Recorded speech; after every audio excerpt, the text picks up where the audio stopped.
नन्हे लक्ष्य, नई शुरुआत। नन्हे लक्ष्य, क्या तुम ठीक हो? एक घबराई हुई आवाज उसके कानों तक पहुंची। लक्ष्य चुई ने एक कोमल आवाज सुनी और सोचा, ये किसकी आवाज है? क्या मैं मर नहीं गया था? तभी उसके सिर में एक तेज दर्द उठा। आह! लक्ष्य अपना सिर पकड़कर चिल्लाया। जब उसने आंखें खोली तो उसके सामने एक तेजस्वी महिला और एक बेहद खूबसूरत लड़की खड़ी थी। वो महिला साक्षात देवी जैसी लग रही थी। हालांकि वो बहुत थकी हुई लग रही थी, लेकिन उसके भूरे बाल और शालीन अंदाज किसी की भी धड़कनें रोक सकता था। गौर से देखने पर साफ था कि उस महिला ने बहुत दुख झेले हैं। दूसरी ओर वो छोटी लड़की इतनी सुंदर थी कि अगर वो आधुनिक दुनिया में होती तो उसे विश्व सुंदरी कहा जाता। उसके काले बाल और हरी आंखें उसकी खूबसूरती में चार चांद लगा रही थी। वो मुश्किल से 15 साल की लग रही थी। वे दोनों रोते हुए उसे जोर जोर से झकझोर रही थी। लक्ष्य ने सोचा, क्या मैं बीमार नहीं हूं? क्या तुम लोग मुझे इतना जोर से नहीं हिला सकते? मुझे डर है कि मैं इसी से मर जाऊंगा। किसी और दिन लक्ष्य को इससे फर्क नहीं पड़ता, लेकिन अभी उसका शरीर बहुत कमजोर था। मैं ठीक हूं मां। लक्ष्मी, रो मत, अब मुझे बेहतर लग रहा है। नन्हे लक्ष्य, तुम ही मेरा सब कुछ हो। अगर तुम्हें कुछ हो गया तो मैं कैसे जीऊंगी? भाई लक्ष्य, प्लीज मुझे ऐसे मत डराओ। मुझे लगा आप शांत हो गए हैं। आप 2 दिनों से सो रहे थे। तभी उसके पेट से गुड़गुड़ाहट की आवाज आई। महिला ने अपनी बैलगाड़ी की खिड़की से बाहर झांका और कहा, कृपया गाड़ी रोकिए। नन्हे लक्ष्य, मैं तुम्हारे लिए कुछ खाने को बनाती हूँ। भाई लक्ष्य, मैं चाची की मदद करती हूँ ताकि खाना जल्दी बन जाए। आप बस यहीं आराम करें। ठीक है, उसने जवाब दिया। जब लक्ष्मी और उसकी माँ गाड़ी से बाहर निकली तो उसने आंखें बंद कर लीं और पूरी स्थिति को समझने की कोशिश की। वो पिछले जन्म में भारत का एक सफल 26 वर्षीय मैकेनिकल इंजीनियर था। उसकी तरक्की हुई थी और घर लौटते समय उसका एक्सीडेंट हो गया था। धत! जब सैलरी बढ़ी तभी ये होना था। अब वो लक्ष्य प्रताप के शरीर में था, जो आर्यावर्त साम्राज्य का एक तिरस्कृत राजकुमार था। उसकी माँ कमला किम महल में एक दासी थी। राजा ने नशे की हालत में उसके साथ जबरदस्ती की थी, जिससे लक्ष्य का जन्म हुआ था। राजा उसे नफरत से देखता था और उसे महल के एक कोने में फेंक दिया था।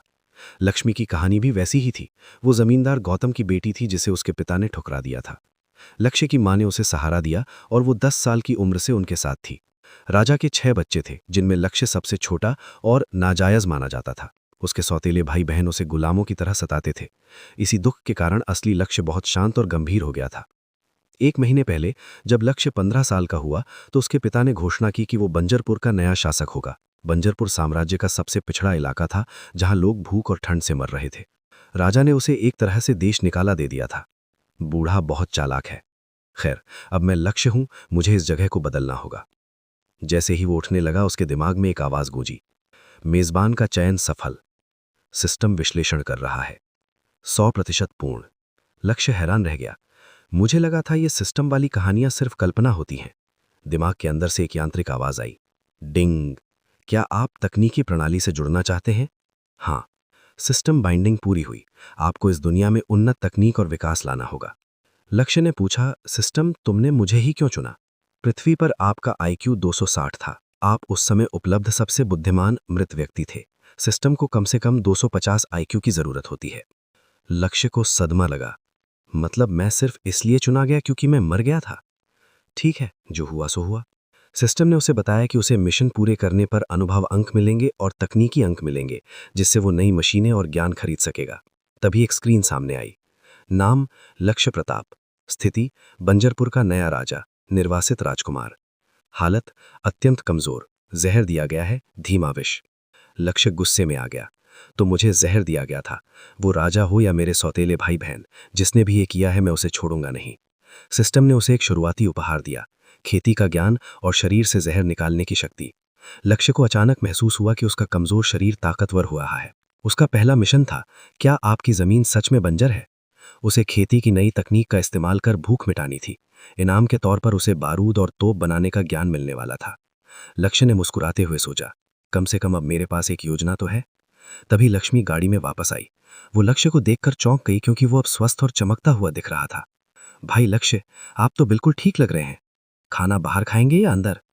मैं बाहर खाऊंगा। लक्ष्य आत्मविश्वास से गाड़ी से बाहर निकला। अब बंजरपुर के दिन बदलने वाले थे। जब वे रुके तो वहां लोगों के 10 समूह जमीन पर बैठे थे। हर समूह में कम से कम 30 लोग भोजन के ढेर के इर्द गिर्द जमा थे। जैसे ही लक्ष्य वहां से गुजरा, सब ने एक घुटने पर बैठकर उसे शाही सलामी दी। महाराज की जय हो। आप सभी बैठ जाइए और इन औपचारिकताओं की चिंता ना करें, लक्ष्य ने मुस्कुराते हुए कहा। सैनिकों ने राहत की सांस ली और वापस बैठ गए। लक्ष्य लक्ष्मी के पीछे पीछे चलता रहा। जब उसने अपनी मां को देखा तो वो उनके पास जाकर बैठ गया।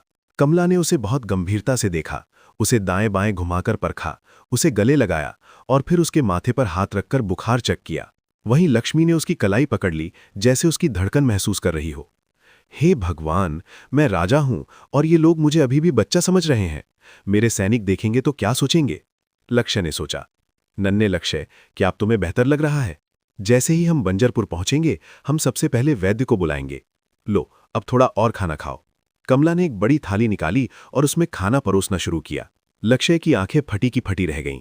उसकी थाली उस समूह में सबसे बड़ी थी। क्या आप मुझे खाना खिलाकर मारना चाहती हैं? भाई लक्ष्य, थोड़ा मेरा हिस्सा भी लीजिए। लक्ष्मी ने भी अपनी तरफ से खाना उसकी थाली में डालना शुरू कर दिया। जब वे रुकीं तो कमला ने चम्मच उठाकर खुद उसे खिलाना शुरू किया। जब उसने मुंह नहीं खोला तो कमला को लगा खाना गर्म है। उसने फूंक मारी, फू फू। लो लक्ष्य, अब ठंडा हो गया है, जल्दी खा लो। लक्ष्य अवाक था। उसने अपने सैनिकों की ओर देखा जो अपनी हंसी रोकने की पूरी कोशिश कर रहे थे। एक सैनिक की आंखें तो हंसी दबाने के चक्कर में लाल हो गई थीं। लक्ष्य ने मेरी मदद करो वाली नजरों से देखा, लेकिन उन्होंने कंधे उचका दिए और हंसते हुए अपना खाना खाते रहे। क्या मां का प्यार ऐसा ही होता है? बहुत अच्छा महसूस हो रहा है। चलो बीमार होने का फायदा उठाते हुए आखिरी बार खुद को बच्चा बनने देता हूं, उसने सोचा। पिछले जन्म में वो अनाथ था। उसने कभी माता पिता का प्यार नहीं देखा था। यहां उसका पिता भले ही बुरा था, लेकिन उसकी मां एक फरिश्ता थी। बंजरपुर का सफर और नई रणनीतियां। जब वे अपनी नई रियासत की ओर बढ़े तो लक्ष्य अपनी ताकत का आकलन करने लगा। उसके साथ सिर्फ 330 सैनिक थे, जबकि अन्य राजकुमारों के पास हजारों सैनिक और समृद्ध शहर थे। उसके सैनिकों को साम्राज्य में बेकार या प्रतिभाहीन माना जाता था, लेकिन वास्तव में वे अच्छे लोग थे जिन्हें बस सताया गया था। इनमें 5 प्रमुख योद्धा थे। 1. लूसियस, एक नाइट कमांडर जिसने लक्ष्य के प्रति वफादारी के कारण इस्तीफा दे दिया था। लक्ष्य को शक था कि लूसियस उसकी मां को पसंद करता है। 2. जोश, मार्क और गैरी, लूसियस के वफादार शिष्य और नाइट कैप्टन। 3. त्रेय, लक्ष्य का निजी अंगरक्षक और नाइट लेफ्टिनेंट जो उसे अपने भाई जैसा मानता था। जब वे बंजरपुर पहुंचे तो लक्ष्य शहर की विशाल दीवारों को देखकर हैरान रह गया। शहर दिखने में किसी भव्य मध्यकालीन नगरी जैसा था, लेकिन वहां के लोग बहुत गरीब थे। लक्ष्य ने अपनी बचत का हिसाब लगाया। उसकी मां और उसने सालों से अपनी शाही भत्ते से पैसे बचाए थे। 100 तांबे के सिक्के बराबर 1 चांदी का सिक्का और 100 चांदी के सिक्के बराबर 1 सोने का सिक्का। उसके पास इतना पैसा था कि वो अगले 6 महीने तक पूरे राज्य और सेना का खर्च उठा सकता था। महल में आगमन और ऐतिहासिक घोषणा। जैसे ही वे महल पहुंचे, लक्ष्य ने सभी नौकरों को इकट्ठा किया। वहां कुल 30 कर्मचारी थे। लक्ष्य ने घोषणा की, आज से आप सभी का वेतन 350 तांबे के सिक्के होगा, जो औसत वेतन से 250 से कहीं ज्यादा था। हम सब अब एक परिवार हैं। नौकरों की आंखों में खुशी के आंसू आ गए। उन्हें एक मसीहा मिल गया था। इसके बाद उसने अपने सैनिकों को संबोधित किया। साम्राज्य हमें बेकार समझता है। वे सोचते हैं कि हम यहां मर जाएंगे। क्या आप मेरे साथ इस जगह को स्वर्ग बनाने के लिए तैयार हैं? हाँ, सैनिकों का खून खौल उठा। ठीक है, मैं केवल सुपर नाइट्स को वेतन दूंगा। आज से पेज को 1000, लेफ्टिनेंट को 3500 और कमांडर को 12,000 तांबे के सिक्के मिलेंगे। इतना भारी वेतन सुनकर हर कोई दंग रह गया। ये एक नए युग की शुरुआत थी। महल की दीवारों में एक ही गूंज सुनाई दी, महाराज लक्ष्य प्रताप अमर रहें, बंजरपुर के राजा की जय हो। लक्ष्य को पता था कि उसे सैनिकों के प्रशिक्षण का तरीका बदलना होगा, लेकिन वो इसकी शुरुआत धीरे धीरे करना चाहता था। इस युग में आधुनिक सैन्य अनुशासन जैसी कोई चीज नहीं थी। लक्ष्य जब पिछले जन्म में 18 वर्ष का था, तब उसने मैकेनिकल इंजीनियर बनने से पहले 2 साल सेना में अपनी सेवा दी थी। वो जानता था कि बंदूकें और उन्नत हथियार चलाने के लिए केवल ताकत नहीं, बल्कि बिजली जैसी फुर्ती और अनुशासन की जरूरत होती है। उसे ऐसे सैनिक चाहिए थे जो इनाम या पैसे के लिए नहीं, बल्कि अपने राजा और प्रजा के प्रति वफादार हों। उसने सभी सैनिकों की आंखों में आंखें डालकर गंभीरता से देखा। उसके चेहरे पर एक अनुभवी योद्धा जैसा तेज था। कल सूर्योदय से पहले सभी सैनिक महल के भीतरी प्रांगण में इकट्ठा होंगे। इसमें नई ड्रिल के साथ साथ आपकी तलवारबाजी का अभ्यास भी होगा। जो भी देर से आएगा उसे पूरे दिन नाश्ता और दोपहर का भोजन नहीं मिलेगा। बिना ठोस कारण के 3 बार अनुपस्थित रहने पर कड़ी सजा दी जाएगी। क्या आप समझ गए? सैनिकों की आवाज गूंजी। जी मेरे राजा। लक्ष्य अपनी मां और लक्ष्मी के पास गया। मां, हमें सैनिकों और मजदूरों के लिए बहुत सारे खाने की जरूरत होगी। हमारे पास कितना राशन है? मां ने हिसाब लगाया। बेटा, हम गेहूं से भरी 3 गाड़ियां, दालों की 1 गाड़ी, मटर की 1 और जौ बाजरे की 1 गाड़ी लाए हैं। साथ ही खेती के लिए बीजों से भरी एक अलग गाड़ी भी है। बहुत अच्छा। माँ लक्ष्मी, क्या आप कल सुबह रसोई में पर्याप्त भोजन बनवा सकती हैं? मुझे हर सुबह प्रांगण में खाना चाहिए। लक्ष्य का नया आत्मविश्वास और उसका सुंदर चेहरा देखकर लक्ष्मी शर्म से लाल हो गई। भाई, लक्ष्य अचानक इतने प्रभावशाली कैसे लगने लगे? कमला ने अपने बेटे के गाल खींचते हुए कहा, मेरा नन्हा बच्चा बड़ा हो गया है, बिल्कुल मर्दानी बातें कर रहा है। चिंता मत कर, ये अब हमारा घर है। लक्ष्य मन ही मन मुस्कुराया। माँ, मैं 15 साल का दिख रहा हूं, पर हूं तो बड़ा आदमी। कम से कम सबके सामने मेरे गाल तो मत खींचिए। साम्राज्य का निरीक्षण और बंजरपुर का सच। लक्ष्य ने अपनी सेना को 3 कप्तानों जोश, मार्क और गैरी के अधीन बांट दिया, जो सीधे कमांडर लूसियस से रिपोर्ट करेंगे। उसने सैनिकों से कहा, आज से आप सब एक दूसरे के भाई हैं, कोई भी सैनिक पीछे नहीं छूटेगा। निरीक्षण पर निकलने से पहले लूसियस ने चुटकी ली। नन्हे लक्ष्य, क्या तुम्हारे गाल अभी भी दर्द कर रहे हैं? लक्ष्य ने बात टाल दी और सिस्टम से नक्शा देखने को कहा। सिस्टम की शक्ति। सिस्टम ने उसे बंजरपुर का एक डिजिटल नक्शा यानी मॉनिटर दिखाया। अब लक्ष्य महल में बैठे बैठे पूरे शहर की हलचल देख सकता था। उसने अपनी सीमाओं को चिन्हित किया और शहर का जायजा लिया। ऊपरी क्षेत्र। यहां 16 विशाल हवेलियां थीं, जो उन जमींदारों की थीं जो लक्ष्य के आने की खबर सुनकर भाग गए थे। वे लक्ष्य को कमजोर समझते थे और राजा का कोप नहीं झेलना चाहते थे। मध्य क्षेत्र। यहां आम ग्रामीण रहते थे। इनके घर पत्थर के नहीं, बल्कि लकड़ी, मिट्टी और घास फूस के बने थे। सड़कें गड्ढों से भरी थीं। निचला क्षेत्र। यहां खेती की जमीन थी।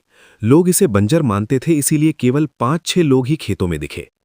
एक रहस्यमयी खोज।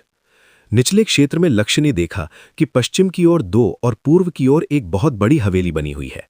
वो हैरान था कि कोई अमीर आदमी मुख्य शहर छोड़कर इस सुनसान और बंजर इलाके में हवेली क्यों बनाएगा। एक युवा और शर्मीले सैनिक बिली ने धीरे से कहा, महाराज, शायद उन्हें यहां कोई कीमती चीज मिली हो जिसे वे छिपाना चाहते थे। लक्ष्य ने मुस्कुराते हुए उसकी तारीफ की, जिससे बिली का आत्मविश्वास बढ़ गया।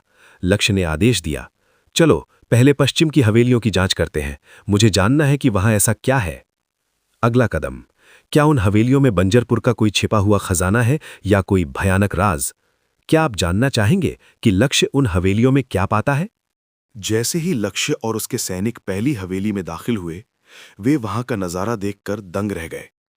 ऐसा लग रहा था जैसे किसी खूंखार शेरों के झुंड ने वहां तबाही मचाई हो। आंगन में टूटे हुए उपकरण बिखरे थे, अनाज की एक लकीर हवेली के अंदर जा रही थी और कहीं कहीं खून के धब्बे और राख फैली हुई थी। क्या ये लोग मेरे पिता के डर से इतना घबरा गए थे कि अपना आधा खाना छोड़कर भाग निकले? लक्ष्य ने सोचा। लेकिन कुछ अजीब था। हवेलियों की तलाशी लेने पर कुछ खास नहीं मिला, सिवाय एक रहस्यमयी गुफा के जो हवेली के पिछले हिस्से में थी। गुफाओं का खजाना, प्रकृति की अनमोल देन। लक्ष्य और उसके सैनिकों ने एक एक करके तीनों हवेलियों के पीछे की गुफाओं का निरीक्षण किया। जो चीजें वहां मिलीं, उन्होंने लक्ष्य की किस्मत बदल दी। पहली गुफा, मोलिब्डेनम, ट्रोना और फेल्सपार। इस दुनिया के लोग केवल मोलिब्डेनाइट का उपयोग जानते थे, तलवारों और कवच को जंग से बचाने के लिए। लेकिन पृथ्वी से आए लक्ष्य के लिए ट्रोना और फेल्सपार असली खजाना थे। इनका उपयोग कांच, साबुन, कागज और डिटर्जेंट बनाने में किया जा सकता है। दूसरी गुफा, लौह अयस्क, आयरन ओर। यहां लोहे की एक विशाल खदान थी। ये देखकर हर कोई उत्साहित हो गया कि साम्राज्य को इस गुप्त खदान के बारे में पता ही नहीं था। तीसरी गुफा, सॉल्ट पीटर और चूना पत्थर। यहां लाल और पीली गेरू, ओकर जैसी खनिज रंग द्रव्य प्रचुर मात्रा में थे, जिनका उपयोग रंग बनाने में होता है। सबसे महत्वपूर्ण खोज थी सॉल्ट पीटर। लक्ष्य खुशी से झूम उठा। सिस्टम ने पुष्टि की कि सॉल्ट पीटर बारूद बनाने का मुख्य घटक है। इसके अलावा ये उर्वरक और पटाखे बनाने में भी काम आता है। लक्ष्य ने महसूस किया कि पूर्व शासकों ने साम्राज्य से ये संसाधन छिपा कर रखे थे, ताकि वे अपनी जेबें भर सकें। जब उन्हें पता चला कि उन्हें बंजरपुर छोड़ना होगा, तो उन्होंने राज छिपाने के लिए अपने ही मजदूरों को मारकर जला दिया होगा। यही कारण था कि वहां खून और राख बिखरी थी। एक नया रिश्ता, मोमो और ग्रेस। जब वे बंजरपुर के जंगलों का निरीक्षण कर रहे थे, उन्होंने एक 8 साल के छोटे बच्चे को एक विशाल जंगली सुअर से लड़ते देखा।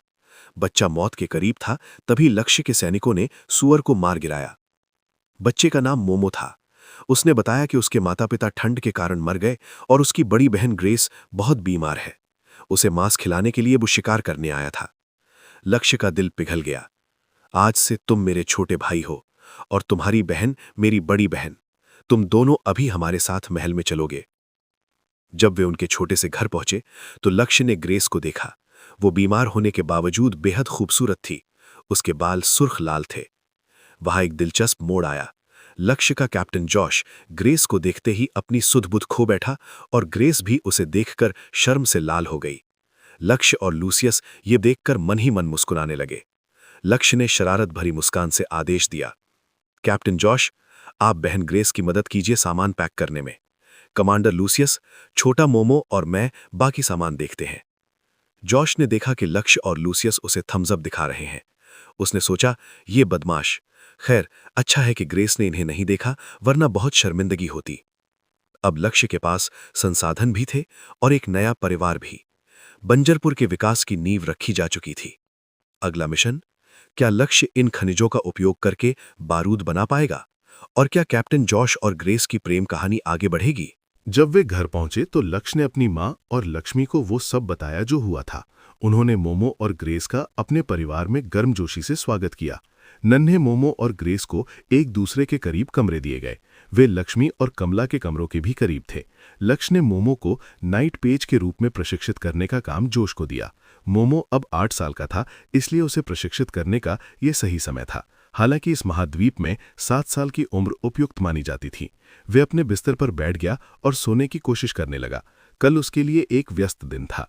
उसे सुबह पुरुषों के साथ प्रशिक्षण लेना था और फिर बंजर जमीन की स्थिति को हल करने के लिए खेतों की ओर निकलना था। जैसे ही वो अपने बिस्तर पर लेटा, थकान से उसकी आंखें भारी हो गईं और उसका मन नींद में चला गया। अगला दिन, लक्ष्य भीतरी प्रांगण के केंद्र में 300 से अधिक पुरुषों के सामने खड़ा था। वे प्रभावित था। अगर वो पृथ्वी पर वापस होता तो अब सुबह के लगभग 5 बज रहे होते और फिर भी सभी पुरुष जगे हुए और तैयार थे। उनमें से कोई भी देर से नहीं आया, यहाँ तक कि मोमो भी जल्दी आ गया। वे जानता था कि उसकी योजना के काम करने के लिए उसे उन्हें अच्छी तरह से अनुशासित करने की आवश्यकता है। उसने उन्हें ठंडी नजरों से देखा, जिससे एक पुराने युद्ध अनुभवी का आभास हो रहा था। 10 की सीधी लाइनों में लग जाओ। उसने जोर से गिनना शुरू किया। 1, 2, 3, 4, 5, 6, 7, 52। वे सभी 52 सेकंड में अपनी टीमें बनाकर उसके अगले आदेश की प्रतीक्षा करने लगे। बहुत धीमे। जब तक मैं 5 तक गिनूं तब तक लाइनें बन जानी चाहिए। आज से जो कोई भी लाइन बनाने में तेज नहीं होगा, वे प्रशिक्षण शुरू होने से पहले प्रांगण के 10 चक्कर लगाएगा। क्या यह समझ में आया? जी महाराज लक्ष्य। प्रशिक्षण के दौरान मैं आपका कमांडर हूंगा, न कि आपका राजा। मुझे उत्तर देते समय आप सभी कहेंगे सर, यस सर। इसे कहो। लक्ष्य चिल्लाया। Sir, yes sir. वे वापस चिल्लाए। प्रशिक्षण के दौरान पालन करने के लिए 4 सैन्य अनुशासन हैं। इन नियमों का पालन केवल तभी किया जाना चाहिए जब आप प्रशिक्षण में हो। पहला, यहां मैं ही कानून हूं। दूसरा, मेरे आदेशों का पालन करें। तीसरा, बिना किसी शर्त के मेरे आदेशों का पालन करें। चौथा, जब मैं आसपास न हो तो कमांडर लूसियस के आदेशों का पालन करें। वे उसके विरोधी आभा से दंग रह गए, जिसने उनकी रीढ़ में सिहरन पैदा कर दी थी। क्या ये समझ में आया? Sir, yes sir. उसने उनके साथ 10 मिनट तक वार्म अप अभ्यास किया और रुक गया। उसने देखा और उनकी सांसें वापस लेने का इंतजार किया। 1 मिनट के बाद वे चिल्लाया, अपने आवंटित नाइट कैप्टन के पीछे लाइन लगाओ। वे तुरंत उठ खड़े हुए और पलक झपकते ही कैप्टनों को ढूंढने लगे। कोई भी दंडित नहीं होना चाहता था। वे सभी जोश, मार्क और गैरी के पीछे लाइन में लग गए। मोमो जोश के पीछे खड़ा हो गया, क्योंकि उसे बताया गया था कि जोश उसे प्रशिक्षित करेगा। वास्तव में लूसियस प्रभावित था। युवा सैनिकों को अनुशासित करते समय उसे हमेशा संघर्ष करना पड़ता था। ये वास्तव में उसके लिए आंखें खोलने वाला था। इन अभ्यासों के बाद आप सभी को महसूस होना चाहिए कि आप शारीरिक रूप से कितने कमजोर हैं। आप सभी में सहनशीलता और शक्ति की कमी है। इस बिंदु पर वे सभी इस निष्कर्ष पर पहुंचे कि उनका राजा एक राक्षस प्रशिक्षक था। वे पहले प्रशिक्षण में उनके साथ शामिल हुआ था और फिर भी वे वहां खड़ा उन्हें ऐसे देख रहा था जैसे कि ये एक साधारण चहलकदमी हो। उन्हें स्वीकार करना पड़ा, उनका राजा काफी शक्तिशाली था।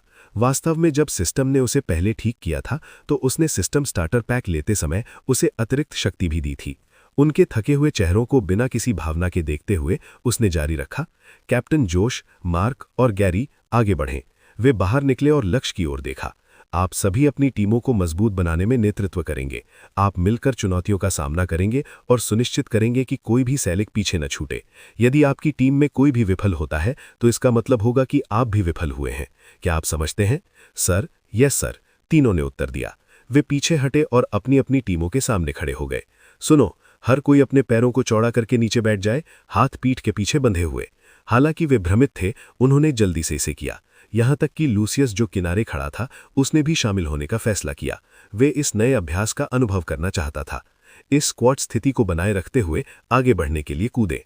आप सभी को प्रांगण के चारों ओर 10 बार ऐसा करना है। नन्हे मोमो को केवल 4 चक्कर लगाने होंगे। ये सुनकर सैनिकों ने सोचा कि यह अभ्यास बहुत आसान होगा। यहां तक कि नन्हे मोमो और लूसियस को भी इस तरह के अभ्यास के प्रभावों पर संदेह था। लक्ष्य कैसे नहीं जानता था कि वे क्या सोच रहे थे?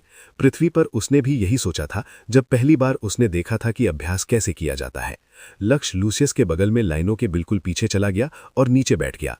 फिर वे ठंडे स्वर में चिल्लाया, शुरू करो। एक बार जब वे शुरू हुए तो हर कोई उत्साहित था। उन्होंने सोचा कि वे इसे जल्दी खत्म कर लेंगे और हो जाएगा। थोड़ी देर बाद वे जोर जोर से सांस ले रहे थे और उनके गले सूख गए थे। उनमें से अधिकांश को पहले अपनी शक्ति पर गर्व था, लेकिन अब वे अपने कमजोर शरीर को देखने से रुक नहीं पा रहे थे।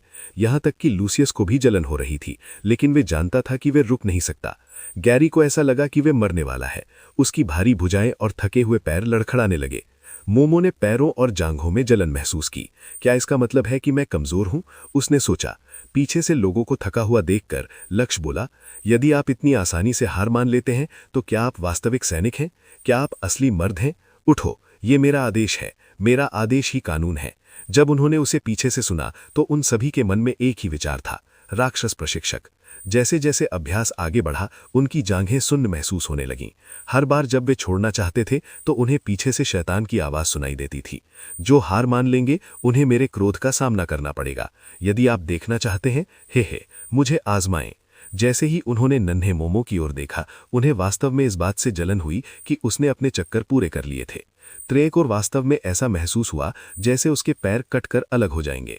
जैसे ही उसने अपने सबसे अच्छे दोस्त लक्ष्य के बारे में सोचा, उसने आश्चर्य किया कि उसने इस तरह का राक्षसी प्रशिक्षण कहां से सीखा था। त्रे ने सोचा कि लक्ष्य ने मौके पर ही प्रशिक्षण बना लिया था। वास्तव में किसी को शक नहीं था कि लक्ष्य अलग था। वे हमेशा से बहुत ही अजीब बच्चा था। वे बड़ा होते समय हमेशा बहुत शांत रहता था, थोड़ा अंतर्मुखी। जब लोग उसे डराते या अपमानित करते थे तो वे बस देखता रहता था। उसने कभी भी इस बात की परवाह नहीं की कि वे उसके साथ कैसा व्यवहार करते थे। वे कभी नहीं रोया, न ही किसी प्रकार की चिंता दिखाई। इसलिए उन सभी ने सोचा कि ये अभी भी वही है। जैसे जैसे अभ्यास आगे बढ़ा, सभी ने अपना सब कुछ झोंक दिया, क्योंकि कोई भी शैतान की सजा नहीं भुगतना चाहता था। एक बार जब वे कर चुके तो वे सभी मक्खियों की तरह फर्श पर गिर गए। हर कोई मरणासन रूप से थका हुआ था। उनकी जांघों में दर्द हो रहा था और उनके हाथ भारी महसूस हो रहे थे। कुछ जमीन पर लेटे थे, जबकि कुछ घुटनों के बल बैठकर अपनी सांस लेने की कोशिश कर रहे थे। कुछ ने तो 1 मिनट के लिए सोने की भी कोशिश की, जबकि जो लोग जागे हुए थे उन्होंने मुख्य अपराधी को देखना शुरू कर दिया, जिसने उन्हें इस स्थिति में पहुंचा दिया था। वास्तव में उन्होंने लगभग सोच लिया कि वे इंसान नहीं थे। वे उनके साथ ही अभ्यास कर रहे थे और फिर भी वे वैसे ही दिख रहे थे जैसे अभ्यास से पहले थे। एक बार जब हर किसी की सांसें संभल गईं और वे अधिक सहज हो गए तो लक्ष्य बोला, लाइन लगाओ। जैसे ही उन्होंने शैतान की पुकार सुनी, वे अपनी जान बचाने के लिए कूद पड़े और अपने कैप्टनों के पीछे कतारबद्ध हो गए। यहां तक कि जो लगभग सो चुके थे वे जाग गए और शिनोबी की तरह व्यवहार करने लगे, क्योंकि उन्होंने पागलों की तरह कैप्टनों को ढूंढना चाहा। वास्तव में लक्ष्य इस बात को लेकर आश्वस्त था कि इस दिन के बाद अधिकांश लोग शाश्वत गोंद की तरह अपने कैप्टन से चिपक जाएंगे। लक्ष्य चुपके से हंसा। पुरुषों ने अगले 45 मिनट तक प्रशिक्षण में उसका अनुसरण किया। उन्होंने sit-ups, duck walk, leg stretching, front kick, normal kick, side kick, back kick और राउंड हाउस किक किए। ये सभी अभ्यास उनके लिए नए थे। जब वे कर चुके तो उसने उन्हें थोड़ी देर आराम करने दिया। जब वे आराम कर रहे थे तो एक दासी आई और उसने बहुत ही धीमी फुसफुसाहट वाली आवाज में उससे बात की। आप सभी नाश्ते के लिए सीधी लाइनों में मेरे पीछे चलेंगे। आपका नाश्ता हर सुबह इसी ठीक समय पर परोसा जाएगा। यदि आप अपनी ड्यूटी या बीमारी के कारण नाश्ते में अनुपस्थित रहते हैं तो आपको चिंता करने की जरूरत नहीं है। कर्मचारी ये सुनिश्चित करेंगे कि आपका भोजन आप बंजरपुर में जहां कहीं भी हो वहां पहुंचाया जाए। अब मेरे पीछे आओ। जैसे ही उन्होंने भोजन क्षेत्र में उसका पीछा किया, उन्होंने 12 दासियां, उसकी मां लक्ष्मी, ग्रेस और भोजन के 12 विशाल पत्र देखे। बर्तनों के किनारे बहुत सारी प्लेटें और चम्मच रखे हुए थे। डाइनिंग हॉल बिल्कुल हैरी पॉटर के भोजन कक्ष की तरह लग रहा था, यदि उससे बड़ा नहीं तो। आपके पास 1 घंटा है। जैसे ही उन्होंने राक्षस राजा को सुना, वे जल्दी से एक एक करके आगे बढ़े ताकि वे अपना भोजन ले सकें। 12 बर्तन तैनात किए गए और 12 दासियों द्वारा भोजन परोसा गया तो 20 मिनट के भीतर हर किसी की प्लेट में भोजन था। फिर पानी निकाला गया और पुरुषों को परोसा गया। जिन लोगों ने अपना खाना पहले खत्म कर लिया, वे दूसरे राउंड के लिए जा सकते थे यदि वे संतुष्ट नहीं थे। एकमात्र समस्या ये थी कि इसे लक्ष्य के द्वारा उनके लिए निर्धारित समय सीमा के भीतर किया जाना था। वे नन्हे मोमो को अपने साथ लाया और नाश्ते के लिए लूसियस, लक्ष्मी, ग्रेस और अपनी मां के साथ शामिल हुआ। प्यारे थके हुए मोमो को देखकर लक्ष्मी, कमला और ग्रेस ने हल्के से उसके गाल खींचे। नन्हे मोमो, क्या ये तुम्हारे लिए बहुत तनावपूर्ण है? तुम्हें इतनी मेहनत करने की जरूरत नहीं है, चाची तुम्हारा ख्याल रखेगी। कमला ने उसकी ओर मुस्कुराते हुए कहा। सही बात है, जब दीदी मजबूत हो जाएगी तो वे तुम्हें खिलाएगी और तुम्हारा ख्याल रखेगी। ग्रेस ने अपना सिर हिलाते हुए कहा। जब तुम रुकना चाहो तो बस बड़ी बहन को बता देना, ठीक है?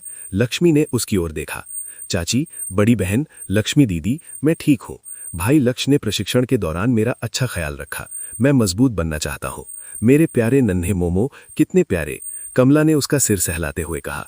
मेरा छोटा आदमी बहुत प्यारा है। ग्रेस ने हल्के से उसका जबड़ा खींचा।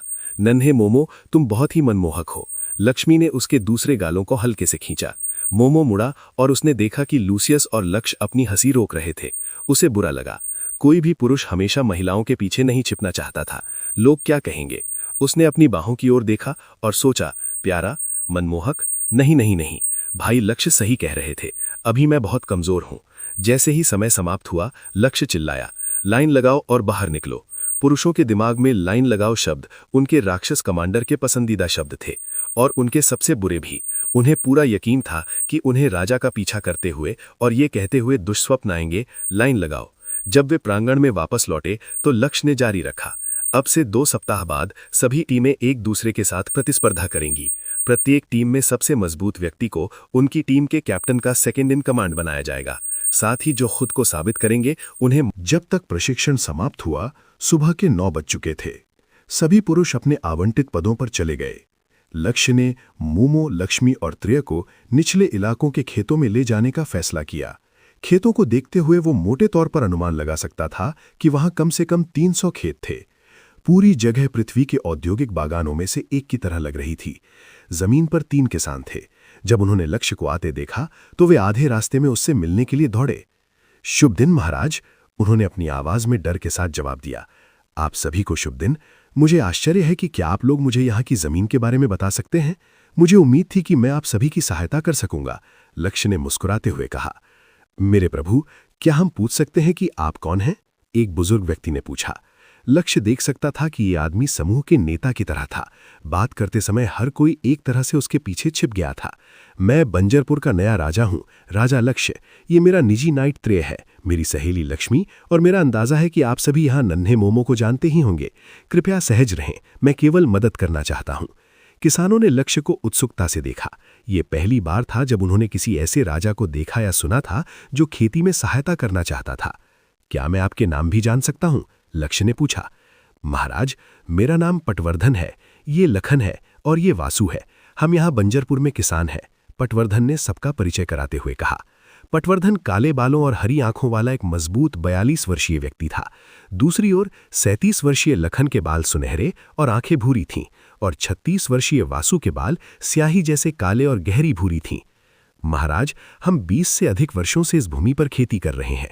जमीन बहुत बंजर है, हमारी फसलों की वृद्धि रुक गई है और हमारी पैदावार बहुत कम है, पटवर्धन ने कहा। अपने दिमाग में खोजते हुए वो जानता था कि समस्या को ठीक करने के लिए उसे मिट्टी के प्रकार का निर्धारण करना होगा। चिंता न करें, कल तक मैं आपको समस्या का समाधान दे दूंगा। कल सुबह इसी समय यहीं मुझसे मिले, लक्ष्य ने उत्तर दिया। जी महाराज। हालांकि वे सहमत थे, लेकिन उन्हें वास्तव में विश्वास नहीं था कि उसके पास कोई समाधान है। आखिरकार वे जीवन भर खेती करते रहे थे, जबकि वो विलासिता में रह रहा था। उनके पिता ने इस जमीन पर खेती की थी और अब वे भी कर रहे थे। जहां तक उन्हें याद था, जमीन हमेशा बंजर रही थी। उन्होंने खेती जारी रखने का फैसला इसलिए किया था क्योंकि वे वास्तव में इसके हर पहलू से प्यार करते थे। अपने द्वारा लगाए किसी चीज को जमीन से फूटते हुए देखना एक उपलब्धि जैसा महसूस होता था। हालांकि पैदावार अधिक नहीं थी, लेकिन उन्हें अपने पेशे में खुशी मिलती थी। इसलिए जब महाराज ने कहा कि वो उन्हें समाधान देंगे तो वे चकित रह गए और निश्चित रूप से इस तथाकथित समाधान के बारे में उन्हें संदेह था। उन्होंने इंतजार करने का फैसला किया। लक्ष्य उन लोगों से दूर चला गया, मिट्टी पर थोड़ा पानी डाला और इंतजार किया। उसने देखा कि पानी जल्दी निकल गया। ये एक अच्छा संकेत था। फिर उसने मुट्ठी भर मिट्टी पकड़ी और उसे अपनी मुट्ठी में धीरे से दबाया। मिट्टी चिकनी महसूस हुई और थोड़े समय के लिए अपना आकार बनाए रख सकती थी।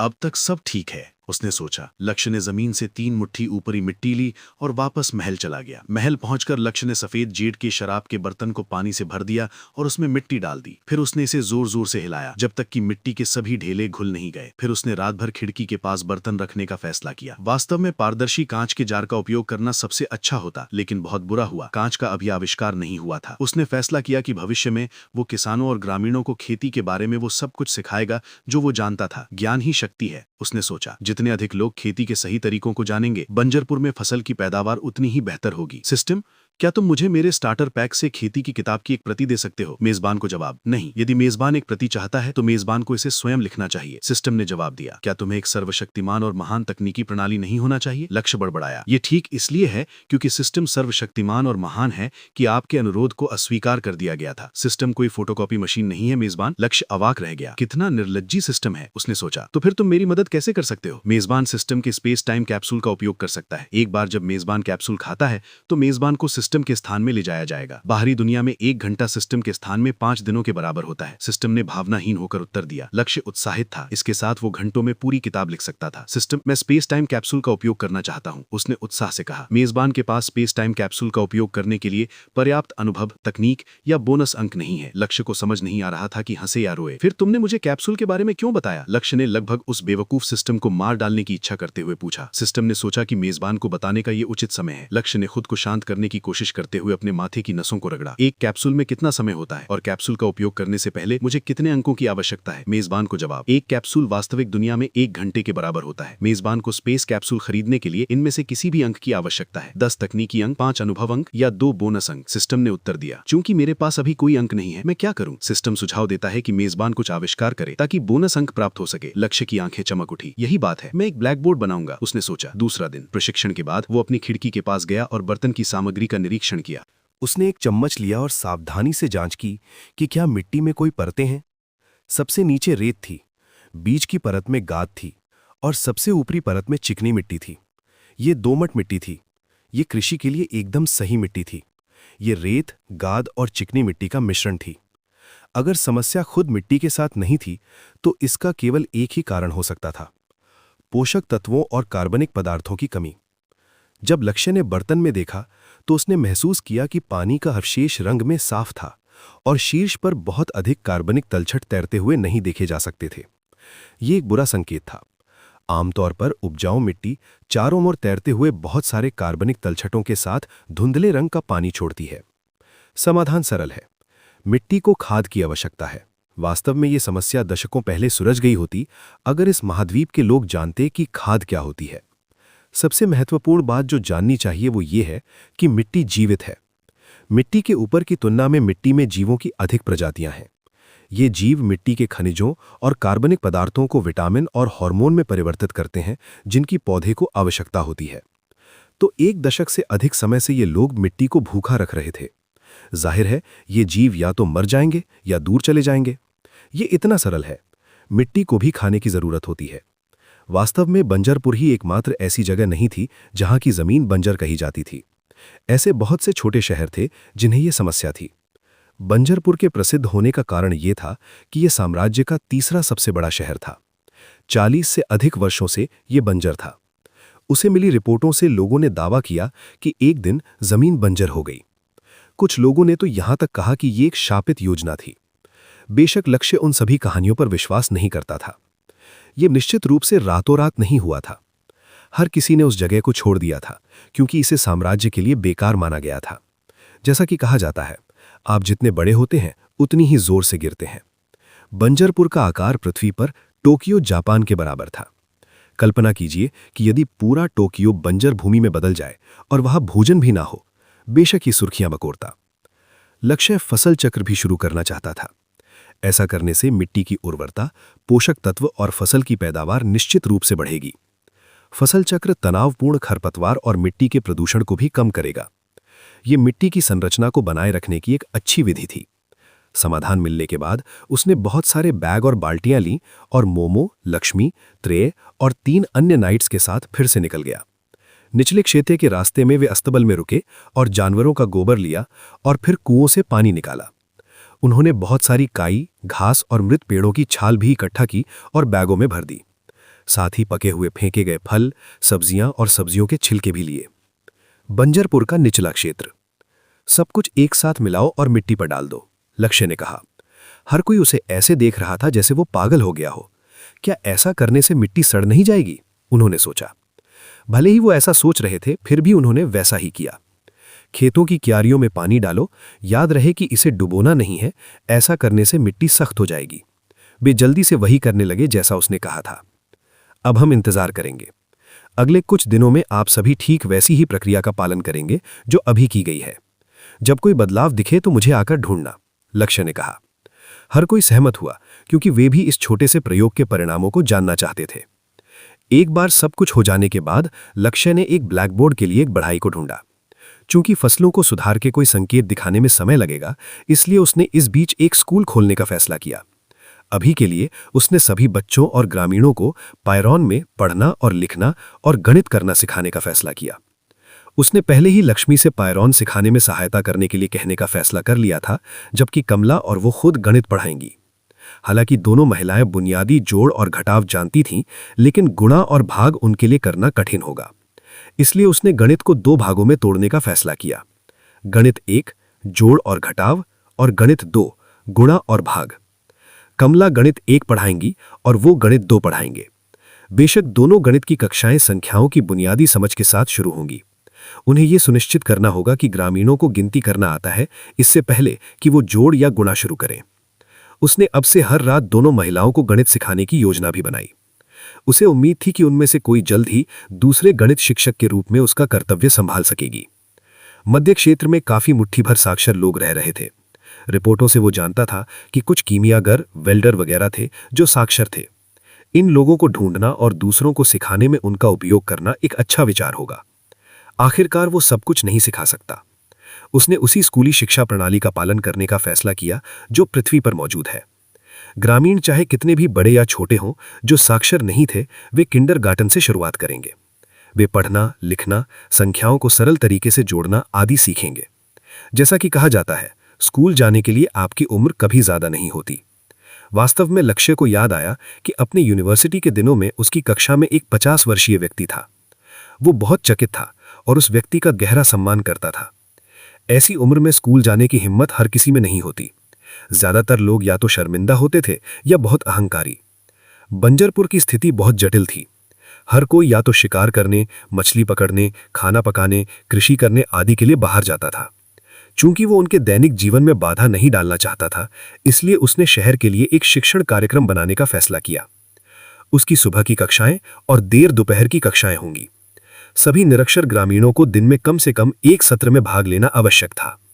18 वर्ष से कम आयु के सभी ग्रामीणों को सुबह की कक्षाओं में भाग लेना आवश्यक था, जबकि 18 वर्ष से ऊपर के लोग अपनी पसंद के किसी भी सत्र में भाग लेने का चुनाव कर सकते थे। सुबह के सत्र में 6 कक्षाएं होंगी, जिनमें से 3 एक ही समय पर होंगी। उसने बच्चों को 3 समूहों में तोड़ने का फैसला किया: 7 से कम, 13 से कम और 13 से ऊपर वाले। लक्ष्मी 7 साल से कम उम्र के बच्चों को पायरॉन सिखाएगी। कमला 13 साल से कम उम्र के बच्चों को गणित 1 सिखाएगी, जबकि वो उसी समय 13 साल से ऊपर के बच्चों को गणित 2 सिखाएगी। एक बार जब उनकी कक्षाएं हो जाती, वे अगले सेट के बच्चों को ले लेते। लक्ष्य ने एक बढ़ाई की तलाश में मध्य क्षेत्र की ओर जाते हुए ये सब बातें सोची। सफेद काष्ठ नगर। सफेद काष्ठ महल की दीवारों के पास खड़ा एक साया शहर की ओर देख रहा था। उस आदमी के बाल गहरे काले थे और चेहरे पर अत्यधिक आत्मविश्वास वाली मुस्कान थी। हालांकि उसकी स्याही जैसी काली आंखों में गहराई से देखने पर चिंता की एक झलक भी देखी जा सकती थी। एली प्रताप ने अपने सबसे भरोसेमंद शूरवीर जारियस की ओर देखा, जो उसके सामने आधा झुका हुआ, यानी कि घुटने के बल खड़ा था। जारियस ने आते ही सलामी देते हुए एली को एक पत्र दिया था। पत्र खोले बिना ही एली ने पूछा, क्या काम हो गया? निश्चिंत रहें मेरे प्रभु, हमने ये सुनिश्चित किया कि राजधानी छोड़ने से पहले राजकुमार लक्ष्य को नलाट विस्प नामक जहर दे दिया जाए। जारियस ने उत्तर दिया। बेहतरीन। मेरे उस कचरे जैसे भाई को मरने में कितना समय लगेगा? मेरे प्रभु, ये जहर एक धीमा और घातक जहर है। इसका कोई इलाज नहीं है।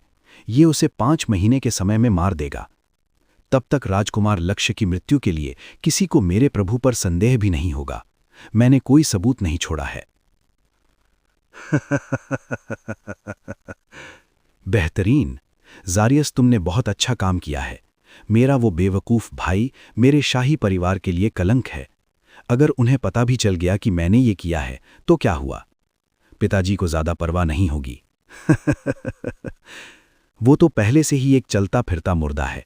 आखिरकार हर कोई यही सोचेगा कि वो भोजन या किसी चीज के लिए लड़ते हुए मारा गया होगा। एली ने मुस्कुराते हुए और हंसते हुए कहा। जारियस ने अपने स्वामी को भ्रमित नजरों से देखा। उसके स्वामी ने लक्ष्य प्रताप को मारने के लिए इतनी मुसीबत क्यों उठाई? हर कोई जानता था कि वो देर सवेर मर ही जाएगा, तो फिर इतनी जल्दी क्यों? मेरे प्रभु, उसे क्यों मारना? एली ने जारियस की ओर देखा और कुटिलता से मुस्कुराया। मुझे उसकी जमीन यानी कि बंजरपुर अपने शूरवीरों के लिए एक गुप्त अड्डे के रूप में चाहिए। मेरी योजना अगले 1.5 साल के भीतर राजा बनने की है। वो बेवकूफ भाई जितनी जल्दी मरे उतना ही अच्छा है। जहां तक पिताजी की बात है, वे मुझ पर कभी किसी चीज का संदेह नहीं करेंगे। इसलिए मैं इसका फायदा उठाऊंगा और उन्हें तब मार दूंगा जब उन्हें कम से कम उम्मीद होगी। बोलते समय उसकी आंखों की पुतलियों में हिंसा की एक झलक चमकी। जारियस ने आश्चर्य से अपने स्वामी की ओर देखा। ये एक प्रतिभाशाली विचार था। भले ही उन्होंने लक्ष्य प्रताप को मार दिया हो, वे साम्राज्य को इसका पता नहीं चलने देंगे। ऐसा करके वे गुप्त रूप से उसके क्षेत्र का उपयोग अधिक शूरवीरों को इकट्ठा करने और प्रशिक्षित करने के अड्डे के रूप में कर सकते थे। राजा प्रताप ने साम्राज्य के सभी हिस्सों में अधिकारियों को जासूस के रूप में भेजा था। एली के क्षेत्र में भी ढेर सारे जासूस थे। राजा की जानकारी के बिना अधिक शूरवीरों को प्रशिक्षित करने या प्राप्त करने का एकमात्र तरीका लक्ष्य के क्षेत्र का उपयोग करना था। वो एकदम सही स्थान था। राजा प्रताप ने अपने अधिकारियों को बंजरपुर से हटा लिया था ताकि ये साबित हो सके कि वे उस क्षेत्र का समर्थन नहीं करेंगे।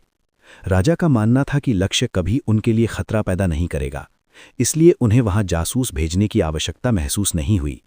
इसलिए बंजरपुर एक आदर्श स्थान बन गया। साथ ही राजा प्रताप ने यह सुनिश्चित किया था कि साम्राज्य में उनके मुकाबले कोई भी अधिक शूरवीरों को नियंत्रित न करे। यदि राजा को पता चलता कि एली अधिक शूरवीरों को प्रशिक्षित करना और इकट्ठा करना चाहता है, तो उन्हें यह अनुमान लगाने में देर नहीं लगती कि उनका बेटा क्या कर रहा है। उस स्थिति में राजा प्रताप निश्चित रूप से एली को मार देते। मजेदार बात यह है कि एली पहले से ही युवराज और अपने पिता का सबसे प्रिय पुत्र था, इसलिए यह सब करना वास्तव में अनावश्यक था। आखिरकार लालच एक घातक मानवीय दोष है। जारियस का पूरा शरीर राजकुमार एली को देखकर कांप उठा। महाराज निश्चित रूप से क्रूर हैं, उसने सोचा। उन हत्यारों के बारे में क्या जिन्हें हमने पहले पकड़ा था? एली ने पूछा। मेरे प्रभु, उनमें से 5 ने खुद को मार दिया, लेकिन 2 जीवित बचे और 1 भाग गया। हमने जो जानकारी जुटाई है उसके अनुसार आपके दूसरे और तीसरे भाई आपको रास्ते से हटाने के लिए एक साथ काम कर रहे हैं, जारियस ने उत्तर दिया। एली ठंडी मुस्कान के साथ मुस्कुराया। तो वो सिंहासन के लिए एक दूसरे को मारने से पहले मुझे हटाने की योजना बना रहे हैं। बुरा नहीं है भाइयों। मेरे प्रभु, क्या हमें उनके खिलाफ जवाबी कार्रवाई करने के लिए अपने आदमियों को भेजना चाहिए? जारियस ने पूछा। एली ने सिर हिलाते हुए कहा, कोई जरूरत नहीं है। ऐसा करने से केवल मेरे पिता सतर्क होंगे और हमारे लिए भी चीजें मुश्किल हो जाएंगी। हमारे नए लक्ष्य को मत भूलो, मेरे राजा बनने से 1.5 साल पहले। वैसे भी वे केवल मेरे भाई हैं। वे शावक एक पूर्ण विकसित शेर को क्या खतरा पैदा कर सकते हैं? खैर, देखते हैं कि वो इसे कब तक जारी रख सकते हैं, है ना? मुझे उनके नाटक का हिस्सा बनने में कोई आपत्ति नहीं है। एली को याद आया कि उसने अभी तक अपने हाथ में पत्र नहीं खोला था। उसने इसे धीरे से खोला और पढ़ना शुरू किया। मेरी बहन जेनेट राजधानी से मुझसे मिलने आना चाहती है। वाह वाह वाह, ये परिवार और बेहतर होता जा रहा है। एली ने मुस्कुराहट के साथ कहा। मेरे प्रभु, क्या आपको लगता है कि उसे पता है कि हत्या का प्रयास असफल रहा? जारियस ने पूछा। मुझे संदेह है कि उसे पता होगा। मुझे यकीन है कि मेरे भाइयों ने अभी तक उसे नहीं देखा होगा और वे कागज पर इतनी गंभीर जानकारी नहीं देंगे। सबसे अधिक संभावना यह है कि वो सिर्फ ये जांच रही है कि मैं अभी तक जीवित हूं या नहीं। मुझे यहां जवाब देना चाहिए, है ना? जारियस मुस्कुराया और जवाब दिया, ये केवल उचित है मेरे प्रभु। एली एक बार फिर शहर की ओर देखते हुए मुस्कुराया और सोचा, इससे पहले कि मैं पूरे साम्राज्य पर शासन करूं, तब तक वे सभी निश्चित रूप से मर जाएंगे। द्रपर्ण नगर। एक अच्छी तरह से रोशन शानदार कमरे में 3 आदमियों को आपस में बात करते देखा जा सकता था। उनमें से 2 आदमी बैठे थे, जबकि तीसरा सम्मान के रूप में आधा झुका हुआ था। क्या तुम सुनिश्चित हो कि बाकी लोगों ने खुद को मार दिया? कुंवर ने पूछा। जी महाराज, भागते समय मैंने इसे अपनी आंखों से देखा था, भागे हुए हत्यारे ने उत्तर दिया। तुम अब जा सकते हो, कुंवर ने ठंडी आवाज में उत्तर दिया। जी मेरे प्रभु। जब उन्होंने सुनिश्चित कर लिया कि हत्यारा अब नहीं दिख रहा है, तो उन दोनों ने एक दूसरे को गहराई से देखा। मंजले भाई, अब हम क्या करें? अगर पिताजी को इस बारे में पता चला तो वे हमें नहीं छोड़ेंगे, जयराज ने पूछा। शांत रहो, मैं बड़े भाई को एक पत्र भेजूंगा जिसमें कहूंगा कि हम मिलने आना चाहते हैं। ये पूरी तरह से सुनिश्चित करना बेहतर होगा कि उन्हें हम पर संदेह न हो, कुंवर ने उत्तर दिया। मैं सहमत हूं, जयराज ने उत्तर दिया। साथ ही फिलहाल तुम्हारे लिए मेरे क्षेत्र में रहना सबसे बेहतर होगा। अगर उन्हें वास्तव में पता चल गया तो वे हम पर एक साथ हमला करने की कोशिश करेंगे। उन दोनों ने सिर हिलाया और फैसला किया कि यह पता लगाने का सबसे अच्छा तरीका यही होगा कि एली को पता है या सामने नहीं। बनी पत्थर की उस छोटी सी इमारत को देखा। ये बंजरपुर के मध्य क्षेत्र की उन चुनिंदा इमारतों में से एक थी जो पत्थर से बनी थी। जब वो अंदर गया तो उसने एक कम कद के व्यक्ति को देखा जो कुछ बनाने में पूरी तरह डूबा हुआ था। वो आदमी लगभग 40-50 साल के बीच का लग रहा था। उसकी आंखें गहरी हरी थीं और उसकी मूछें सिरों से मुड़ी हुई थीं। उसकी बढ़ी हुई दाढ़ी और आपस में जुड़ी भौहें उसे किसी परियों की कहानी के बौने पात्र जैसा बना रही थीं। लक्ष्य ने उस छोटी कार्यशाला का निरीक्षण करते हुए उसके काम खत्म करने का इंतजार किया। वहां पीछे 6 अन्य लोग भी थे जिनकी उम्र 18 से 25 साल के बीच लग रही थी। वे भी अपने अपने काम में मग्न थे। लक्ष्य समझ गया कि वे उस बूढ़े आदमी के शागिर्द थे। जब वो आदमी अपना काम कर चुका तो उसने ऊपर देखा और ये देखकर चौंक गया कि कोई उसका इंतजार कर रहा है। उसने जल्दी से अपने एप्रन पर हाथ पोंछे और लक्ष्य की ओर दौड़ा। क्षमा करें ग्राहक जी, मैंने आपको देखा नहीं। आशा है कि आपने ज्यादा इंतजार नहीं किया होगा। मैं तिवारी हूं, इस कार्यशाला का मालिक। मैं आपकी क्या सेवा कर सकता हूं? उस आदमी ने एक बनावटी मुस्कान के साथ कहा। लक्ष्य देख सकता था कि तिवारी एक दयालु व्यक्ति था। उसे साफ दिख रहा था कि तिवारी को इंतजार करवाने के लिए अपराध बोध महसूस हो रहा था। कोई बात नहीं, मैंने वैसे भी ज्यादा इंतजार नहीं किया। मैं यहां इसलिए आया हूं क्योंकि मैं चाहता हूं कि आप स्कूल का सामान बनाने में मेरी सहायता करें, लक्ष्य ने एक स्वागत भरी मुस्कान के साथ कहा। यह देखकर कि लक्ष्य सच में क्रोधित नहीं था, तिवारी शांत हुआ और उसके चेहरे पर एक सच्ची मुस्कान आ गई। क्या आप स्लेट और स्लेट पेंसिल की बात कर रहे हैं श्रीमान? हाँ, लेकिन मैं ज्यादातर ब्लैकबोर्ड के बारे में बात कर रहा हूं। तिवारी उलझन में था। उसे नहीं पता था कि ब्लैकबोर्ड क्या होते हैं। इस युग में स्कूली बच्चे कागज बर्बाद किए बिना लिखावट और अंकगणित का अभ्यास करने के लिए पत्थर की स्लेट का उपयोग करते थे। ये स्लेट पत्थर से बनी होती थीं और इनका आकार पृथ्वी के लैपटॉप जितना होता था। वे ले जाने में आसान, उपयोग योग्य और टिकाऊ थीं। चूंकि इस युग में कागज बहुत महंगा था, इसलिए पत्थर की स्लेट पर लिखना अधिक तर्कसंगत था। जहां तक स्लेट पेंसिल की बात है, लक्ष्य को उनकी जरूरत नहीं थी क्योंकि उसने इसके बजाय चौक का उपयोग करने की योजना बनाई थी। स्लेट पेंसिल नरम पत्थर के टुकड़ों से बनी होती थी। स्लेट पेंसिल हमेशा बोर्ड पर खरोच के निशान छोड़ती थी और उपयोग करते समय उससे निकलने वाली आवाज बहुत भयानक होती थी, बिल्कुल वैसे ही जैसे ब्लैकबोर्ड पर नाखून रगड़ने की आवाज आती है। लक्ष्य को लगता था कि वो आवाज किसी डरावनी फिल्म की चीखों जैसी है। साथ ही स्लेट पेंसिल के इस्तेमाल से बोर्ड जल्दी खराब हो जाते थे और उन्हें फेंकना पड़ता था। यही चौक का फायदा था। चौक बोर्ड को नुकसान पहुंचाए बिना आसानी से उपयोग किया जा सकता था। उसी समय उसने गौर किया कि शिक्षक लिखकर कुछ नहीं समझाते थे, वे बस घंटों तक बातें करते रहते थे ताकि छात्र चीजों को याद कर सके।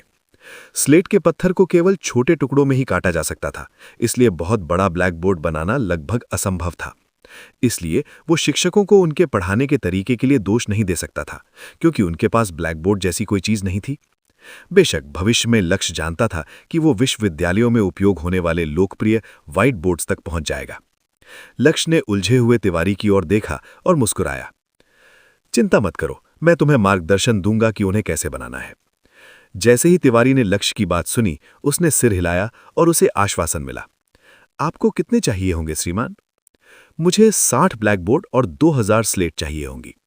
लक्ष्य ने प्रत्येक कक्षा में कम से कम 3 ब्लैक बोर्ड लगाने की योजना बनाई थी, ठीक उसी तरह जैसे उसके विश्वविद्यालय में होता था। तिवारी अपने इस ग्राहक के बारे में काफी उत्सुक था। कपड़ों से वो कोई नाइट लग रहा था, तो एक नाइट को इन सब की क्या जरूरत? पूछने के लिए क्षमा करें श्रीमान, लेकिन आप कौन हैं? तिवारी ने जिज्ञासावश पूछा। मेरी अशिष्टता के लिए क्षमा करें, मैं आपका बंजरपुर का नया राजा लक्ष्य हूं। मैं जीवन के सभी पहलुओं में बंजरपुर का विकास करना चाहता हूं। मैं चाहता हूं कि मेरी प्रजा शिक्षित हो। इसके लिए मुझे आपकी सहायता की आवश्यकता होगी। तिवारी स्तब्ध रह गया। क्या सभी रईस घमंडी नहीं होते थे? उसके सामने खड़ा ये युवक बुद्धिमान और बहुत विनम्र था। लक्ष्य ने पूरा दिन तिवारी को यह समझाने में बिताया कि ब्लैकबोर्ड कैसा दिखना चाहिए और किन सामग्रियों का उपयोग किया जाना चाहिए। अंत में उन्होंने सभी उत्पादों के लिए एक मूल्य तय किया। प्रत्येक स्लेट की कीमत 7 तांबे के सिक्के और एक ब्लैकबोर्ड की कीमत 4 सिल्वर के सिक्के होगी। लक्ष्य को लगा कि ये काफी उचित दाम थे। ये भी तय हुआ कि अब से 1 महीने बाद सभी बोर्ड तैयार हो जाएंगे। ब्लैकबोर्ड पेंट और चौक के लिए उसे उन गुफाओं के खनिजों की जरूरत थी। अगले दिन उसने 300 पुरुषों को इकट्ठा किया और लोकनाथ को खनिजों की खुदाई, ब्लैकबोर्ड पेंट और चौक बनाने के काम का पर्यवेक्षक यानी सुपरवाइजर नियुक्त किया। वो प्रत्येक श्रमिक को 400 तांबे के सिक्के देने के लिए सहमत हुआ, जबकि मुख्य लोकनाथ को 600 तांबे के सिक्के प्रतिमाह मिलेंगे। उसने सभी श्रमिकों के लिए दोपहर के भोजन की भी व्यवस्था की, जिसका खर्च उनके वेतन से काटा जाएगा। एक थाली की कीमत 5 तांबे के सिक्के थी, इसलिए उन्हें कोई आपत्ति नहीं थी।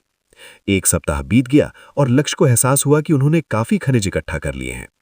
आखिरकार मुख्य लोकनाथ को ब्लैकबोर्ड पेंट और चौक बनाना सिखाने का समय आ गया था। 300 के समूह में से 20 पुरुषों को ब्लैकबोर्ड पेंट बनाने के लिए चुना गया, जबकि 80 पुरुष चौक बनाएंगे। मुख्य लोकनाथ ने अपने नीचे 3 नए पर्यवेक्षक भी नियुक्त किए। हर्षवर्धन खनिज निकालने की देखरेख करेगा, चरणदास पेंट निर्माण की देखरेख करेगा और जीवन चौक बनाने की देखरेख करेगा। बेशक मुख्य लोकनाथ हर चीज पर नजर रखेगा। उनके वेतन को भी बढ़ाकर 500 तांबे के सिक्के कर दिया गया। निचले क्षेत्रों में जिस आखिरी हवेली में लक्ष्य गया था, उसे साफ किया गया और सभी खनिजों के भंडारण और चौक और पेंट दोनों के निर्माण उद्योग के रूप में इस्तेमाल किया गया। खनिजों को उनके प्रकार के अनुसार अलग अलग इमारतों में रखा गया और हर दिन के अंत में जमा की गई मात्रा दर्ज की गई। लक्ष्य ने किसी अप्रत्याशित घटना के मामले में श्रमिकों की सुरक्षा के लिए 5 रसोइये और 30 नाइट्स को तैनात किया।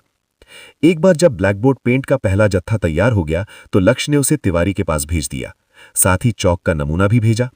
लक्ष्य जानता था कि इस चौक का उपयोग शिक्षक और बच्चे दोनों करेंगे। अभी के लिए उसने तय किया कि चौक मुफ्त होना चाहिए, लेकिन एक बार जब अर्थव्यवस्था पटरी पर आ जाएगी तो वो 12 टुकड़ों को 10 तांबे के सिक्के में बेचेगा। समय बहुत तेजी से उड़ा और इससे पहले कि वो जान पाता, महीने का आखिरी सप्ताह आ गया था। जैसे ही लक्ष्य बंजरपुर के ऊपरी क्षेत्र से निकल रहा था, उसने वासु को अपनी ओर दौड़ते हुए देखा। महाराज, पौधों में फल लग गए हैं। डिंग! पहला कार्य सफलतापूर्वक पूरा करने के लिए मेजबान को बधाई, सिस्टम ने उत्तर दिया। लक्ष्य ने तय किया कि वो रात को घर वापस जाने पर अपनी इनाम की जांच करेगा। फिलहाल उसे अपनी आंखों से परिणाम देखने की जरूरत थी। लक्ष्य ने अत्यधिक उत्साहित वासु की ओर देखा। वासु की शक्ल देखकर लक्ष्य समझ गया कि वो पहले रो रहा था। उसने मान लिया कि ये खुशी के आंसू थे। वो उसके सामने घुटनों के बल बैठ गया और लगभग फिर से रोने लगा। महाराज, आपका विचार सफल रहा। अब मिट्टी बंजर नहीं रही। हम हर किसी का पेट भरने के लिए पर्याप्त भोजन पैदा कर पाएंगे। धन्यवाद महाराज, आपका बहुत बहुत धन्यवाद। वासु ने अपने आंसुओं को रोकने की कोशिश करते हुए कहा। कृपया खड़े हो जाइए। आप सभी मेरी प्रजा और मेरा नया परिवार है। आप सभी का ख्याल रखना मेरी जिम्मेदारी है, लक्ष्य ने मुस्कुराते हुए कहा। वासु ने लक्ष्य की ओर देखा और उसका मन श्रद्धा से भर गया। उसने सोचा, एक शासक ऐसा ही होना चाहिए। वासु, चलिए खेतों पर चलते हैं और मैदानों का मुआयना करते हैं। जी महाराज, वासु ने मुस्कुराहट के साथ कहा। जब वे खेतों पर पहुंचे तो लक्ष्य दंग रह गया। वो गेहूं की ऊंची डंठलें, फलियों के अंकुर, जौ, मटर, राई और टमाटर देख सकता था। वास्तव में पूरा खेत हरा भरा और समृद्ध दिख रहा था। जब सबने उसे आते देखा तो वे मुस्कुराए और उसकी ओर दौड़े। अब वे उसके सामने अपनी बात कहने से डरते नहीं थे। दरअसल हर हफ्ते के मध्य और अंत में लक्ष्य नियमित रूप से वहां आना सुनिश्चित करता था। वो हमेशा खाना लाता और उनसे ऐसे बात करता जैसे वे उसका परिवार हों। किसान पहले तो हैरान थे, लेकिन बाद में उन्हें एहसास हुआ कि उनके राजा को दिखावे की बिल्कुल परवाह नहीं थी। वे सब उसे बुद्धिमान, दयालु, उदार और सबसे बढ़कर विनम्र मानते थे। महाराज की जय हो, उन सब ने अभिवादन किया और उसे ऐसे देखा जैसे वे किसी देवता को देख रहे हों। आप सब कैसे हैं? मैंने सुना है कि इस बार खेत में बहुत सारी अच्छी चीजें आई हैं। आप सभी को ये सुनिश्चित करना चाहिए कि आप खुद को बहुत ज्यादा थकाएं नहीं। आखिरकार स्वास्थ्य का ध्यान रखना सबसे महत्वपूर्ण चीज है, लक्ष्य ने मुस्कुराते हुए कहा। उन सब ने बदले में मुस्कुराहट दी और लखन आगे बढ़ा। मेरे राजा, आपके तरीके अद्भुत थे। मुझे ऐसा लग रहा है जैसे मैं एक छोटा बच्चा हूं जो पहली बार खेती सीख रहा हूं, लखन ने उत्साह से कहा। लक्ष्य उनके उत्साहित चेहरों को देखकर हंसा। चिंता न करें, भविष्य में मैं आपको खेती से संबंधित हर चीज सिखाऊंगा, लेकिन अभी के लिए हमें यहाँ कम से कम 250 लोगों की और जरूरत है। हम बिना किसी भेदभाव के लोगों को काम पर रखेंगे। बेशक 15 साल से कम उम्र के बच्चों और 38 साल से ऊपर के लोगों को सामान ढोने या वितरित करने की अनुमति नहीं होगी। वे केवल स्वास्थ्य और सुरक्षा कारणों से खेतों पर काम कर सकते हैं। सभी ने सहमति में सिर हिलाया। आखिरकार बुजुर्गों या बहुत छोटे लड़कों या लड़कियों के लिए भोजन के भारी बैग ढोना मुश्किल होगा। इस खाद्य उद्योग में लखन सभी खेती गतिविधियों के लिए ओवरसीयर यानी प्रबंधक होंगे। पटवर्धन इस बात की निगरानी करेंगे कि श्रमिक कैसे पौधे लगाते हैं और मिट्टी की देखभाल करते हैं, जबकि वासु इस बात की निगरानी करेंगे कि कितनी पैदावार होती है और माल का भंडारण कैसे होता है। पटवर्धन 150 लोगों के प्रभारी होंगे, जबकि वासु 100 लोगों की जिम्मेदारी लेंगे। फिर से उन्हें लगा कि ये उचित था। दिन के अंत में सभी सामान का भंडारण खेतों के बाईं ओर स्थित दूसरी हवेली में रखा जाना चाहिए और उसकी मात्रा दर्ज की जानी चाहिए। साथ ही वासु, मध्य क्षेत्र के स्थानीय स्टोरों में सामान वितरित करना आपका काम होगा। हम सभी खाद्य पदार्थों के लिए उचित मूल्य निर्धारित करेंगे ताकि हर कोई उन्हें खरीद सके। खाद्य उद्योग को 10 गाड़ियां आवंटित की जाएंगी। उपज को हवेली और मध्य क्षेत्र के स्टोरों में भेजने के लिए इन गाड़ियों का उपयोग करें। जी मेरे राजा, वासु ने घर से उत्तर दिया। आप सभी की और खेतों की सुरक्षा के लिए 5 बावर्ची और 20 रक्षक भी तैनात किए जाएंगे। आप सभी का दोपहर का भोजन भी हवेली में ही होगा। वे खुश थे कि कम से कम उनके पास खाना खाने के लिए पास में ही कोई जगह थी। ये जानना जरूरी था कि खेतों और बंजरपुर के मध्य क्षेत्र के बीच काफी दूरी थी। अंत में हर किसी को हर महीने के अंत में लखन से अपना वेतन मिलेगा। सभी श्रमिक 400 तांबे के सिक्के कमाएंगे, पर्यवेक्षकों को 500 तांबे के सिक्के मिलेंगे और ओवरसीयर को 600 तांबे के सिक्के मिलेंगे। बेशक आपके भोजन का खर्च आपके वेतन से काटा जाएगा, जिसकी कीमत 5 तांबे के सिक्के प्रति थाली होगी। एक बार फिर वे सच में चौंक गए। साम्राज्य के सभी किसानों को प्रतिमाह केवल 250 तांबे के सिक्के दिए जाते थे, लेकिन महाराज ने उनसे कहीं ज्यादा दिया था। वे खुशी से झूम उठे और वास्तव में उनके प्रति कृतज्ञ महसूस किया। उन्होंने अपने दिलों में कसम खाई कि वे दुगनी मेहनत करेंगे और अपने नए जीवन का बेहतर उपयोग करेंगे। पिछले कुछ हफ्तों में वे कुछ खनिकों को ये शेखी बघारते हुए सुन रहे थे कि वे महाराज के कितने आभारी हैं। उन्होंने उन्हें भोजन दिया, नौकरी दी और उन्हें सुरक्षित और देखभाल महसूस कराया। उन्हें लगा जैसे वे एक बार फिर से अपना सिर ऊंचा उठा पाएंगे। क्या हुआ अगर साम्राज्य में उन्हें पसंद नहीं किया जाता था? वे उन सबके प्रति दयालु और बहुत भरोसेमंद थे। वास्तव में कुछ लोगों ने तो यहां तक सोचा कि लक्ष्य बंजरपुर को विकसित करने में मदद करने के लिए भेजा गया किसी देवता का अवतार है। लक्ष्य ने उनके खुश चेहरों को देखा और मुस्कुराया। अब चलिए, मैं आप सभी को उस हवेली की ओर ले चलता हूं जो भविष्य के खाद्य उद्योग का प्रतिनिधित्व करेगी। जैसे ही लक्ष्य अपने कमरे में गया, उसने अपना पहला मिशन पूरा करने के बदले मिलने वाले इनाम को देखने का फैसला किया। सिस्टम, मुझे मेरी स्थिति और इनाम दिखाओ।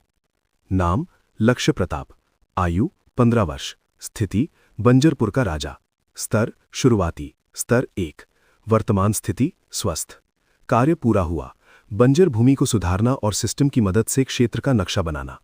इनाम बारूद और तोप बनाने का ज्ञान, साथ ही 100 विकास अंक डीपी। कुल अंक 100 विकास अंक डीपी। जानकारी पढ़ने के बाद स्क्रीन पर एक संदेश आया, इनाम प्राप्त करें, हां या नहीं। लक्ष्य ने हां चुना और तुरंत उसके दिमाग में जानकारी का एक सैलाब उमड़ पड़ा। सिस्टम से मिली इस भारी जानकारी को पचाने में उसे 30 मिनट लगे। फिर उसने अपना अगला मिशन देखा। अगला मिशन, यदि आपके साम्राज्य की रक्षा इतनी कमजोर है तो आप अपनी तकनीक की रक्षा कैसे करेंगे? अपने नए प्राप्त इनामों का उपयोग करके अपने साम्राज्य की सुरक्षा के लिए तोपें बनाएं और उनका परीक्षण करें। इनाम क्या आपकी प्रजा घास फूस और मिट्टी के घरों में रहती रहेगी? तकनीकी उन्नति वाले भविष्य के साम्राज्य के लिए बहुत अपमानजनक है। इसलिए आपको सीमेंट निर्माण का पूरा ज्ञान दिया जाएगा। आपको 20 दिव्य भोजन रेसिपी और 5 मसाले बनाने की रेसिपी भी मिलेंगी। भविष्य में जब आप टोस्टर, माइक्रोवेव, अवन आदि बनाएंगे तो आपकी प्रजा को पता होना चाहिए कि उन्हें इनकी आवश्यकता क्यों है। अंत में आपको 250 विकास अंक डीपी और 1000 तकनीकी अंक टीपी प्राप्त होंगे। समय सीमा, कोई विशिष्ट समय सीमा नहीं। मिशन को देखकर लक्ष्य पूरी तरह से चकित रह गया।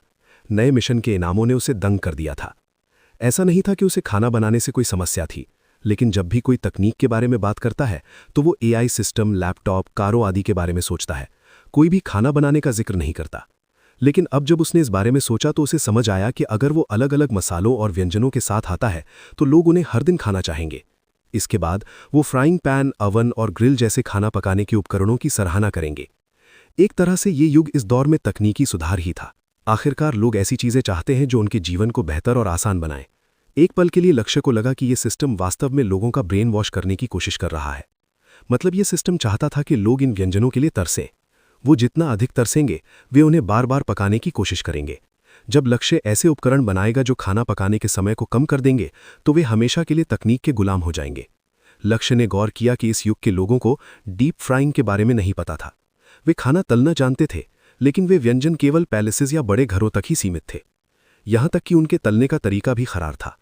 वे चावल, अंडे और मांस के अलावा कुछ और तलने से डरते थे। लक्ष्य को लगा कि ये युग पृथ्वी के 10वीं शताब्दी के मध्यकालीन युग के बराबर था।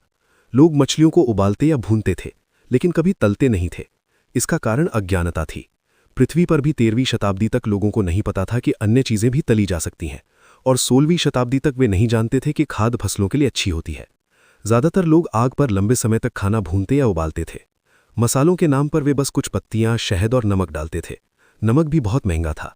उनके बर्तन बिना हैंडल के और अनावश्यक रूप से बड़े थे, जो जादुई फिल्मों में चुड़ैल की कढ़ाई, कैल्ड्रिन जैसे दिखते थे। बस एक चीज जो लक्ष्य को ठीक लगी वो थी उनकी बेकिंग विधि। वे स्वादिष्ट पेस्ट्री और पुडिंग बना सकते थे। उनके अवन मिट्टी की ईंटें बनाने और बेकिंग दोनों के काम आते थे, लेकिन वे गरीबों की पहुंच से बाहर थे। इसलिए उसने तय किया कि वो पृथ्वी की तरह बिजली से चलने वाले अवन बनाएगा। मुझे अभी बहुत लंबा रास्ता तय करना है। अब समझा मुझे उन रेसिपी की जरूरत क्यों है। पता नहीं मैं दोबारा पिज्जा कब खा पाऊंगा। लक्ष्य ने इस युग के पिछड़ेपन के बारे में सोचते हुए बेबसी से आह भरी। उसने जल्दी सोने का फैसला किया, क्योंकि सुबह उसे सैनिकों का पहला सैन्य परीक्षण लेना था।